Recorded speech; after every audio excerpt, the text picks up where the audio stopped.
గువ్వల బాలరాజ్ యువకుడు మిత్రుడు చాలా అద్భుతంగా ఈ అంశాన్ని లేవనెత్తిండ్రు. నిజంగా నాకు నచ్చింది. వచ్చే ఫైనాన్షియల్ ఇయర్లోనే ఈ పథకాన్ని అందరికీ వర్తించేటట్టు చేస్తున్నారు. నేను ఎన్ని పరిశ్రమలు స్థాపిస్తే మొత్తానికి ఒక పథకం అమలవుతుంది? అవును. ఎంతమందికి ఉపాధి కలిగించగలుగుతా? నేను ప్రజాప్రతినిధిగా ఉన్నాను కాబట్టి, పరిజ్ఞానంతో ఉన్నాను కాబట్టి, ఒక క్లారిటీతో ఉన్నాను కాబట్టి, ప్రజల కోసం ప్రస్తావించిన కాబట్టి ఆ పథకము కేసీఆర్ గారు నిజంగా ఇప్పటికి కూడా నాకు చాలా సంతోషం అనిపిస్తుంది. ప్రస్తావిస్తూ చెప్పిన క్రెడిట్ కూడా ఇచ్చారు మాకు. నేను చాలా అందరి లోపల పంచుకునేటప్పుడు ఓటు బ్యాంక్గా మలుచుకోలేకపోవచ్చు, కానీ నేను ఇదైతే చేసిన తృప్తిని ఇచ్చిన పథకం ఇది అని నేను చెప్పడం. ఓకే, ఇక్కడ మీ క్యాపబిలిటీ, మీ కెపాసిటీ, మీ యొక్క సమస్యల మీద మీరు పోరాడే తత్వం, లేదా అసెంబ్లీలో మీరు గలమెత్తిన తీరు, ఇదంతా ఒక ఎత్తు. ఇక్కడ అంశం ఏంటంటే చాలామందికి ఒక క్వశ్చన్ మార్క్ ఏంటంటే, ఇంత ప్రాధాన్యత ఇచ్చిన బీఆర్ఎస్ పార్టీని, ఇంత ఆదరించిన కేసీఆర్ గారిని, అవకాశాలు ఇచ్చిన కేసీఆర్ గారిని ఎలాంటి కన్క్లూజన్ లేకుండా, ఎలాంటి ఒక క్లారిటీ లేకుండా అకస్మాత్తుగా పార్టీని వీడడం అనేది పార్టీకే కాదు ప్రజలకు కూడా ఒక షాకింగ్గా, ఎందుకు అంత అకస్మాత్తుగా రావాల్సి వచ్చింది? బలమైన కారణం ఏమై ఉంటుంది? కారణం ఏంది అని అంటే, కేసీఆర్ గారు పార్టీ స్థాపించినప్పుడు తెలంగాణ రాష్ట్రం వస్తే చాలు, తెలంగాణనే ఒక రకంగా సర్వరోగ నివారణ జిందా తిలీస్ మాత అని ఎట్లా అనుకుంటామో, తెలంగాణ వస్తేనే ప్రతి సమస్యకు పరిష్కారం దొరుకుతుంది అని మాట్లాడుకోవడం జరిగింది. కానీ లాస్ట్కి ఏమవుతుంది అని అంటే, మేము అధికారం కోల్పోయినాం. ఇది ప్రజాస్వామ్యం, అధికారం వస్తూ ఉంటుంది, పోతూ ఉంటుంది. కానీ ప్రతిసారి కేసీఆర్ గారు మాతో మాట్లాడినా, బయట మాట్లాడినా ప్రసంగాల్లో వారు ఒక మాట, నిజంగా నేను నిర్ణయం తీసుకొని బయటికి రావడానికి కూడా కేసీఆర్ గారి ప్రసంగమే ఒక రకంగా కారణం. తెలంగాణ ఉద్యమానికి ఆకర్షితుని కావడం కూడా కేసీఆర్ గారి ప్రసంగాలు కూడా చాలా ఇన్ఫ్లుయెన్స్ చేసినాయి. పార్టీని వీడడానికి కూడా వారు చెప్పిన మాటనే ఒక కారణం. ఇదేంటి అని అంటే, రాజకీయాల్లో గెలవాల్సింది ప్రజలు, పార్టీలు కాదు. ప్రతిసారి మనము అదే యావలో ఉండొద్దు అని చాలా డాషింగ్గా మాట్లాడేవారు, కొన్ని నిజంగా బోల్డ్గా కూడా మాట్లాడేవారు కేసీఆర్ గారు. అయితే ఏంది అని అంటే, ఎప్పుడు ఎన్నికల యావతున్నాయి, గెలుపు కోసమే కాదు, మన నికార్స్గా ఉండాలి, ప్రజాకోణంలో ఉండాలి మన ఆలోచనలు అని చెప్పిన తర్వాత అదే రకంగా కొనసాగుతుంది అనుకున్నాం. పాపం కేసీఆర్ గారు కొంత అధికారం పోయిన తర్వాత వయసు రీత్యా ఉండొచ్చు, లేకుంటే ప్రస్తుతం ఉన్నటువంటి ముఖ్యమంత్రి గారి ప్రవర్తన నచ్చకపోవచ్చు, ఇక హుందాగా రాజకీయాలు అయితే నడవడం లేదు. దానికి కారణాలు చెప్పుకుంటూ పోతే చర్చిస్తే అందరూ కూడా దీనికి ఎవరు కూడా తీసిపోరు, అందరూ కారణమే పాలిటిక్స్ పొల్యూట్ కావడానికి. ఆ దిశలో చర్చ జరుగుతున్నది ఏంటి అంటే, ప్రతి సందర్భంలో కేటీఆర్ గారు బీఆర్ఎస్ పార్టీ మాట్లాడే ప్రతి మాటలో మళ్ళీ కేసీఆర్ గారే ముఖ్యమంత్రి కావాలని ప్రజలు కోరుకుంటున్నారు, కావాల్సిందే అని ప్రజలు కోరుకుంటున్నట్టుగా వారు ప్రొజెక్ట్ చేస్తున్నారు. ఓకే, అంటే ఎటు తిరిగి మళ్ళీ అధికారంలోకి రావాలని యావతోనే ప్రసంగాలు, కార్యక్రమాలు అన్నీ కూడా ప్రెస్ మీట్లు. అట్లా ఎందుకు అనుకోవాలి? ఇప్పుడు కార్యకర్తలు నిరుత్సాహపడకుండా, మళ్ళీ అధికారంలో కాంగ్రెస్ పార్టీ ఉన్నది కాబట్టి కొంత దాడులు, దౌర్జన్యాలు, లేకపోతే అక్కడక్కడ కార్యకర్తలను ఇబ్బంది పెట్టే కార్యక్రమాలు జరుగుతున్నప్పుడు వాళ్ళకు ధైర్యం నూరిపోయడంలో భాగంగా అనుకోవచ్చు కదా. తప్పకుండా కాదనట్లేదు నేను, కానీ అదే ఎజెండాగా పనిచేయొద్దు, చేస్తున్నారు అనేది నా అభిప్రాయం. కేవలం పార్టీ నిర్మాణం, అధికారం కోసం ప్రయత్నం చేస్తున్నారు. మరో పక్క మన ముఖ్యమంత్రి గారు బాధ్యతగా ఉండాల్సినటువంటి నాయకుడైన, రాష్ట్రానికి ప్రథమ పౌరుడు, వారు అనేది ఏంటంటే, ప్రజలు నాకు అధికారం ఇచ్చిండ్రు, సంతోషం, నేను ఇచ్చినటువంటి హామీలను నెరవేర్చాలి, కొన్ని చేతగాని అనవసరమైనటువంటి మాట. సందర్భంగా ఒక మాట చెప్పండి అన్న, మీరు కేటీఆర్ గారు పదే కేసీఆర్ గారిని ముఖ్యమంత్రి చేస్తాము మళ్ళీ అధికారంలోకి వస్తే అనడంలో అంతరార్థం ఏంటి? కేటీఆర్కు హరీష్ రావుకు మధ్యలో గొడవలు ఉండడం వలన, దయచేసి ఎక్కువగా ఇప్పటికే నేను మాట్లాడే ప్రతి సందర్భంలో ప్రతి ఒక్క జర్నలిస్ట్ కూడా మాట్లాడుతున్నారు, తప్పు కాదు. కానీ దీన్ని మీరు ప్రొజెక్ట్ చేస్తున్నటువంటి విధానము, మీరు మాట్లాడే విధానం వేరు, దాన్ని అన్వయించుకుంటున్నటువంటి విధానం వేరు. కానీ దాని గురించి ఇంకోసారి మాట్లాడదాం. సేమ్ టైం ముఖ్యమంత్రి గారు మాట్లాడుతున్నది ఏంటంటే, ప్రజలు ఇంత గొప్ప అవకాశం ఇచ్చారు, ప్రజలకు నేను ఎన్నో హామీలు ఇచ్చిన, 6 గ్యారెంటీలు, 400 హామీలు ఇచ్చిన, ఒక్కటన్నా రెండన్నా పూర్తి స్థాయిలో అమలు చేద్దామని ముఖ్యమంత్రి గారి సోయి లేకుండా ముఖ్యమంత్రి గారి ప్రవర్తన, వారి విధానాలు, కాంగ్రెస్ పార్టీ అనుసరిస్తున్న విధానాలు మాట్లాడదాం. కేసీఆర్ గారి ప్రసంగం మిమ్మల్ని ఆకర్షించింది, కేసీఆర్ గారి ప్రసంగమే మిమ్మల్ని బయటికి వెళ్ళేలా చేసింది అనేది స్పష్టంగా చెప్పారు. దానికి అనుకూల కారణం అంటున్నా, ఒక కారణం ఎవరి ప్రసంగాల్లో వాళ్ళ ప్రసంగాలకు ముగ్ధున్నాయి, నేను ఏదో నిర్ణయాలు తీసుకున్నటువంటి కాదు, నేను కూడా స్వతహాగా చదివి వచ్చినటువంటి యువకుని కదా, చదువుకున్న వ్యక్తిని కదా, నాకు కూడా అవగాహన ఉంది. కానీ చెప్తున్నా నేను, అంటే కేటీఆర్ ప్రజల సమస్యలపైన స్పష్టంగా పోరాటం మళ్ళీ చేయట్లేదా? బీఆర్ఎస్ ని మాట్లాడుతున్నాను. BRS ని అయిపోయింది కాదు. ఒకసారి, Okay. దయచేసి నన్ను let me finish off. Okay. ఇప్పుడు ఈ ముఖ్యమంత్రి గారి విధానం ఎట్లుందంటే, ప్రజలకు ఇన్ని హామీలు ఇచ్చినా నెరవేర్చుకుంటావు, ప్రజల్ని బాగు చేద్దామనే సోయి లేకుండా మళ్ళీ నేను 34 వరకు నేనే ముఖ్యమంత్రి ఉంటా అంటాడు, లేకుంటే నన్ను పని చేయనీయట్లేదు అంటారు, లేకుంటే నన్ను దొంగలాగా చూసినట్టు చూస్తున్నా అంటారు. రాష్ట్రాన్ని భ్రష్టు పట్టిస్తున్నారు వారి మాటలతోన. ప్రజల ధైర్యం కోల్పోయే విధంగా, ప్రజలు కూడా అయోమయంలో గురి అయ్యే విధంగా చేస్తున్నారు. దాని తర్వాత వీళ్ళిద్దరు కలిసి రెండు పార్టీల చర్చ ఏంటంటే, మేము అధికారంలోకి వస్తామంటే మేము అధికారంలో, మేము గెలుస్తామంటే మేము గెలుస్తాం. ఓ పక్కనేమో కేసీఆర్ గారు ప్రజలు గెలవాలంటారు, వీళ్ళేమో మేము గెలవాలంటున్నారు.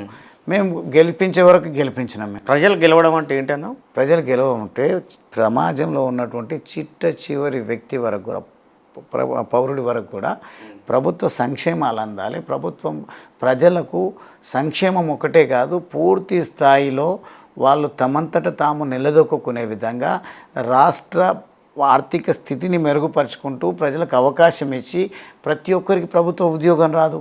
అలాంటి యువకులు ఉంటారు, ఎన్నో థాట్స్ ఉంటాయి, ఎన్నో ఆలోచనలు ఉంటాయి. తీసుకొచ్చిండ్రు టీ హబ్ అని. అటువంటి టీ హబ్లు కేవలం నేమ్ సేక్ అయిపోతూ ఉన్నాయి ఈరోజు. ఎంతోమంది చదువుకున్నటువంటి యువకులు ఉన్నారు, వాళ్ళను ఎన్నో ఇన్నోవేషన్స్తో వస్తున్నారు. ఆ ఇన్నోవేషన్స్ని తీసుకొని వాళ్ళు ఏం చేస్తున్నారో నాకైతే తప్పలేదు. ఆ యువత యొక్క మైండ్ ఆలోచనలు, యువత యొక్క ఎఫిషియన్సీ, వాళ్ళకు ఉన్నటువంటి కాన్సెప్ట్స్ వీళ్ళు గ్రాప్ చేసుకొని వాళ్ళు వ్యాపారాలు చేసుకున్న అనుమానం కూడా నాకుంది. వాళ్ళకు కొంత చేయూతనిచ్చి నీకు పెట్టుబడి పెడతాము ముందుకు పో అనే పరిస్థితి లేదు. ఎవరైనా థాట్స్తో వస్తే వాళ్ళ థాట్స్ను గ్రాప్ చేసుకోవడము, ఈ థాట్ మా థాటే అన్నట్టుగా ప్రొజెక్ట్ చేయడము. అన్నీ ఒకరికే రావు కదా. మేధస్సు ఉంటే ఉండొచ్చు, ఇంటలెక్చువల్స్ ఉంటే ఉండొచ్చు. కేటీఆర్ గారు కానీ, కేసీఆర్ గారు కానీ, మన ముఖ్యమంత్రి గారు కానీ, అన్నీ ఉండొచ్చు. సమాజంలో నీలాంటి నాలాంటి యువకులకు మైండ్ లేకుండానే, చదువు లేకుండానే, థాట్స్ లేకుండానే, విజన్ లేకుండానే లేరు కదా. వాళ్ళకు యువతకేమో ఉద్యోగాలు, తర్వాత ఆర్థిక వ్యాపారాల్లో స్థిరపడాలంటే వాళ్ళ కాన్సెప్ట్లను బట్టి లోన్స్ ఇవ్వడమా, లేకుంటే ఇంకో స్కిల్ ఇవ్వడమా, వాళ్ళను స్వయం ప్రతిపత్తి కలిగి ఉండే విధంగా, వాళ్ళని ఎదిగే విధంగా అవకాశాలు కల్పించడం అనే దాని మీద సోయి లేకుండా, ఆలోచన లేకుండా, మేము సంక్షేమం ఇస్తున్నాం, 2000 ఇస్తాం, 4000 ఇస్తాం, లేకుంటే 10 లక్షలు దళిత బంధు ఆయన ఇస్తా అంటే నేను 12 లక్షలు ఇస్తాం. ఇవన్నీ నిజంగా ఈ తాత్కాలిక ఉపశమనాలు మాత్రమే. కానీ వాళ్ళు దేశ రాష్ట్ర పరిస్థితులు మెరుగుపడాలంటే ఈరోజు నిజంగా చెప్పాలంటే ఒక రకంగా చైనా మనకంటే వెనకబడినటువంటి దేశం, జీడిపి తక్కువ. కానీ 35-40 సంవత్సరాల లోపు, నేను ముఖ్యమంత్రి కేసీఆర్ గారు ముఖ్యమంత్రి ఉన్నప్పుడు వారితో పాటుగా చార్టెడ్ ఫ్లైట్లో నేను ఇండియా నుంచి, తెలంగాణ నుంచి చైనా వెళ్ళడం జరిగింది. చైనాలో ఇతర రాష్ట్రాలకు అక్కడ ఉన్నటువంటి ప్రాంతం తిరగాలన్నా అదే చార్టెడ్ ఫ్లైట్లో మేము ముఖ్యమంత్రి కేసీఆర్ గారితో అప్పుడు తిరగడం జరిగింది. అక్కడికి వెళ్ళినప్పుడు అక్కడ వాళ్ళు సాధించినటువంటి అభివృద్ధి ఇప్పుడు కూడా ఎక్కడ చూసినా చైనా మేడ్ అని అంటున్నారు.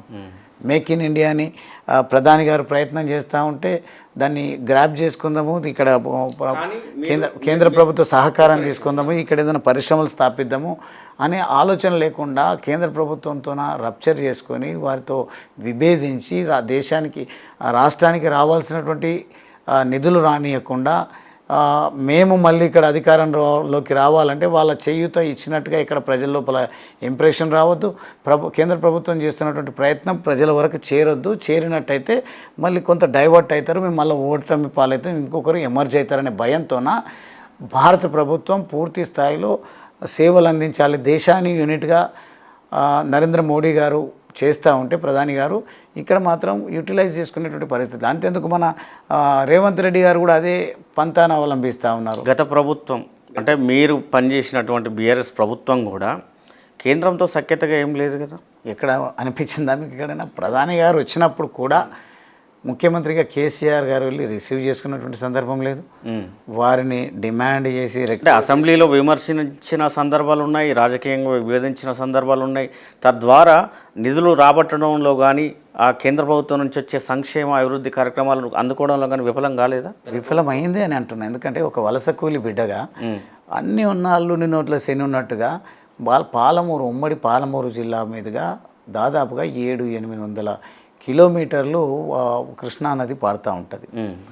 పారుతున్నటువంటి ఆ కృష్ణా రివర్ అంటే పెద్ద మొత్తంలో కృష్ణా నది పారుతూ ఉంటుంది.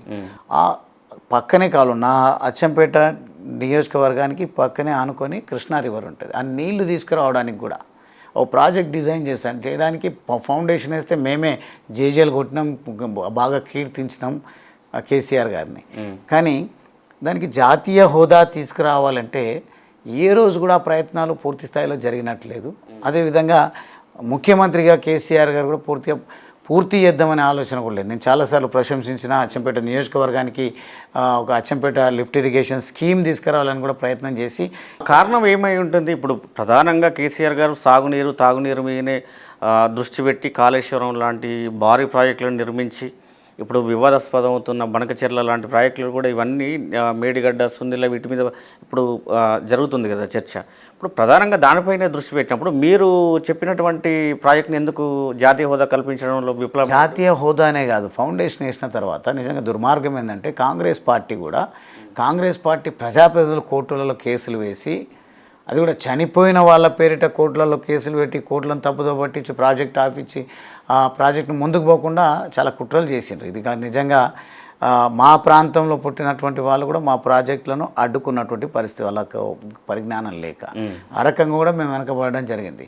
ఇవన్నీ క్లియరెన్స్. నాదైతే అచ్చంపేట నియోజకవర్గం ఒక రకంగా చెప్పాలంటే టైగర్ రిజర్వ్ ఫారెస్ట్ మా నల్లమల అంతా కూడా. అక్కడ అనుమతులు రావాలంటే చాలా కష్టతరం ఉంటుంది. దాని విషయంలో నేను ఎంత ప్రయత్నం చేయాలనో చేసి వెంటబడి ఫారెస్ట్ క్లియరెన్సెస్ అంతా తీసుకున్న తర్వాత ప్రాజెక్టు అనౌన్స్ చేయించిన తర్వాత సంవత్సరాల తరబడి ఆ ప్రాజెక్ట్ ఫౌండేషన్ వేయకుండా చివరికి నేనే ఎన్నికల కోడ్ వస్తున్న 2-3 గంటల ముందు నేను ఫౌండేషన్ వేయాల్సి వచ్చింది.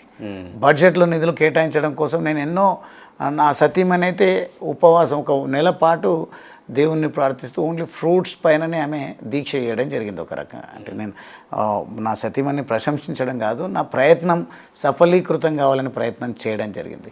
అంత చేసినా కానీ ముఖ్యమంత్రి కేసీఆర్ గారు ఫౌండేషన్ వేయలేదు. కేటీఆర్ గారు వచ్చి వేస్తామంటే మేము మళ్ళీ ఎవరు మమ్మల్ని ప్రశ్నించకూడదు అని వారికి ఉన్నటువంటి పోర్ట్ఫోలియో మున్సిపల్ అడ్మినిస్ట్రేషన్ శాఖ మంత్రి కాబట్టి మున్సిపాలిటీ పరిధిలో పైలాన్ నిర్మించడం జరిగింది. కేసీఆర్ గారు రాలేరు, కేటీఆర్ గారు రాలేరు.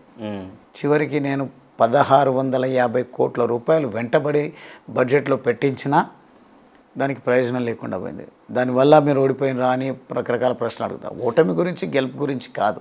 నేను చెప్తున్నా కదా, సాధించినటువంటి ప్రాజెక్టు ద్వారా కొంత పనులు నడిచినా ప్రజల ఆత్మవిశ్వాసం పెరిగేది. ఇప్పుడున్నటువంటి ప్రాజెక్ట్ గవర్నమెంట్ దాన్ని కొనసాగించకపోతే కొట్లాడేవాళ్ళం. ఆ కొట్లాడే అవకాశం కూడా ప్రాజెక్ట్ మొదలు పెట్టకుండా వారున్నారు. ఇప్పుడేమో డిజైన్లు మార్చుకుంటూ నేను ఇక్కడనే పుట్టినా, నేను నల్లమల పులిని అని చెప్పుకుంటూ రేవంత్ రెడ్డి గారు మాట్లాడుతూ ఇప్పటి వరకు ఆ ప్రాజెక్టు గురించి పట్టించుకునే నాతుడే లేకుండా పోయిండు. కానీ ఒక విషయం చెప్పండి, మీరు రాజకీయంగా సరే మీకు ప్రాజెక్టుల విషయంలో పనుల విషయంలో కొంత నిర్లక్ష్యం, కొంత పక్కదో అంటే వాళ్ళు పట్టించుకోకుండా ఉండడం ఇవన్నీ జరిగింది బీఆర్ఎస్ పార్టీలో. మీరు అంతర్గతంగా దాన్ని మదనపడ్డారు, ఆ విధానం మీలో ఉంది, అది కనిపిస్తుంది, ఓకే.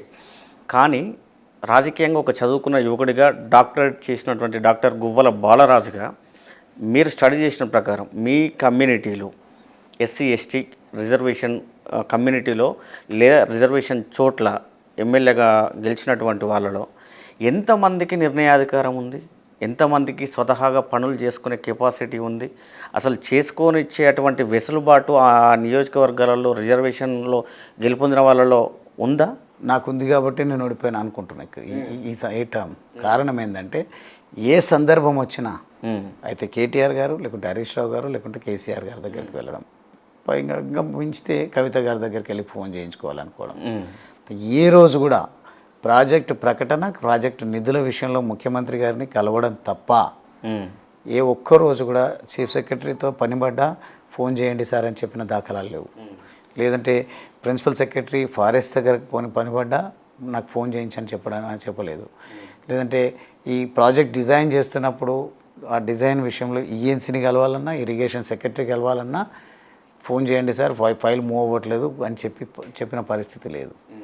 నేను వెళ్ళి వాళ్ళ నిర్లక్ష్యాన్ని ప్రశ్నించి కొట్లాడితే పైపెచ్చు మా వాళ్ళు చేసింది ఏంటంటే గువ్వల బాలరాజుకు లెక్కలేనితనం ఎక్కువైపోయింది, అహంకారం ఎక్కువ. అహంకారం ఎక్కువైంది. సీనియర్ ఐఏఎస్ని మాట్లాడతాడు, సీనియర్ అధికారిని మాట్లాడతాడు. ఇదేం పోకడం, ఈ పోకడ అసలు ఈయన దీనివల్లనే ఓడిపోతున్నాడు, దీనివల్లనే గ్రాఫ్ పడిపోతుందని లేని ప్రచారాన్ని దుర్మార్గంగా ప్రజల్లోకి తీసుకెళ్లే ప్రయత్నం చేసింది. నేను ప్రజల చేత ఎన్నికైనా ముఖ్యమంత్రి గారే కేసీఆర్ గారే చాలా సందర్భంలో జనరల్గా వాళ్ళు ఇండివిజువల్గా ఉండొద్దని కోరుకుంటారు కదా. ఉన్నటువంటి ప్రోటోకాల్ చీఫ్ సెక్రటరీ కంటే ఎక్కువ అని చెప్తారు, కానీ ఎమ్మెల్యే మాత్రం ఏ ఎక్కువ వ్యక్తి దగ్గరికి వెళ్ళి స్వతహాగా పనులు చేయించుకోవద్దు, వాళ్ళ ద్వారానే పోయించారు. అంటే నాకు అర్థమైపోయింది దీని పరిధి.